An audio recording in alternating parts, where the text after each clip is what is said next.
Monsieur le Président des sociétés civiles du Nord Kivu, Sud Kivu, Maniema, Ituri et Tanganyika, avant toute chose, je voulais que nous puissions avoir une pensée pour des centaines de milliers de nos compatriotes qui, aujourd'hui, n'ont pas de logement, ils sont déplacés de chez eux et qui vivent dans une situation déplorable. Seul dans les territoires de Rutshuru, on compte 100 000 déplacés internes. Combien vont retourner en Ituri vivants? Qui est responsable ou qui sera responsable de tous ceux-là qui vont perdre leur vie? Je voudrais que nous, comme société civile, nous puissions avoir une pensée à ces victimes innocentes de ces conflits interminables. La deuxième chose, je pense à vous tous comme acteurs de la société civile. Parmi vous, je vois certains qui n'ont jamais connu la paix. Ils sont nés dans la guerre, ils ont grandi dans la guerre, et aujourd'hui, ils se posent la question si tout leur avenir sera dans la guerre. Chers membres de la société civile ou des sociétés civiles, je voulais vous dire que l'indépendance et la liberté ont un prix. Et votre combat, votre lutte pour la liberté, pour l'indépendance de notre pays, mérite d'être salué.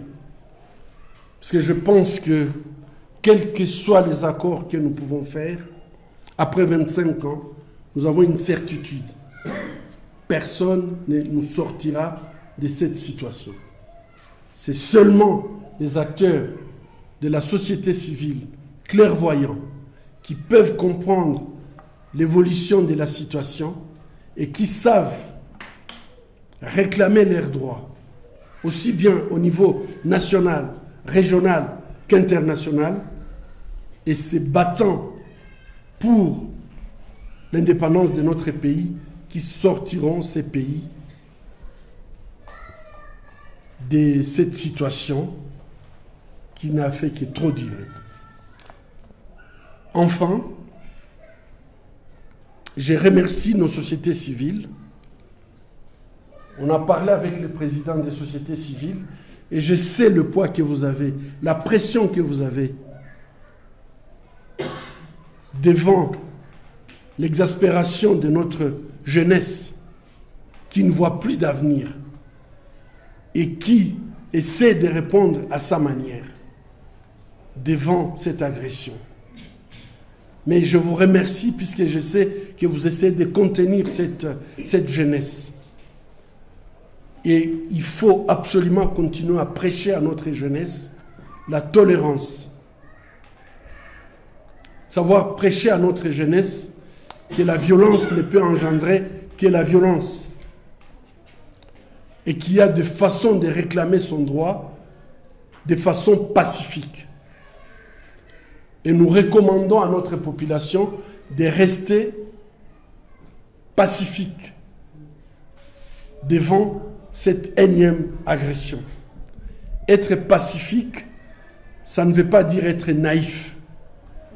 Être pacifique, ça ne veut pas dire ne rien faire. Nous avons plusieurs autres façons de réclamer ou d'exprimer notre indignation, de réclamer nos droits, de faire entendre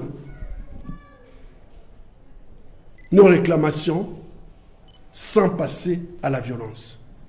Et à partir du moment où la violence peut devenir, ou on essaie de la transformer en une violence intercommunautaire, on sait très bien que c'est une manipulation pour avoir des prétextes de continuer la guerre. Nos ennemis ne peuvent vivre que si le Congo est en guerre. Nous le savons. Donc nous devons travailler pour que cette guerre puisse s'arrêter et utiliser les outils aussi bien nationaux qu'internationaux qui nous permettent en fait de mettre nos agresseurs au banc d'accusés. Je vous remercie pour la confiance que vous me faites en me remettant votre mémorandum ou la lettre que vous adressez au secrétaire général des Nations Unies. Je l'ai rencontré il y a 3 semaines.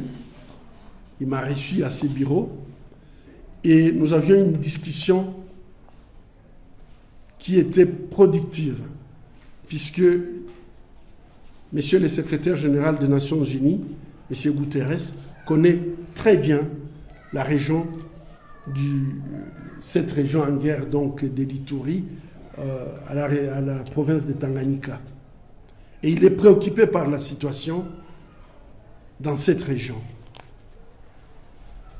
Je vais lui remettre cette lettre et je sais qu'il va faire ce qui est possible pour pouvoir vous répondre à vos réclamations. Je vous remercie.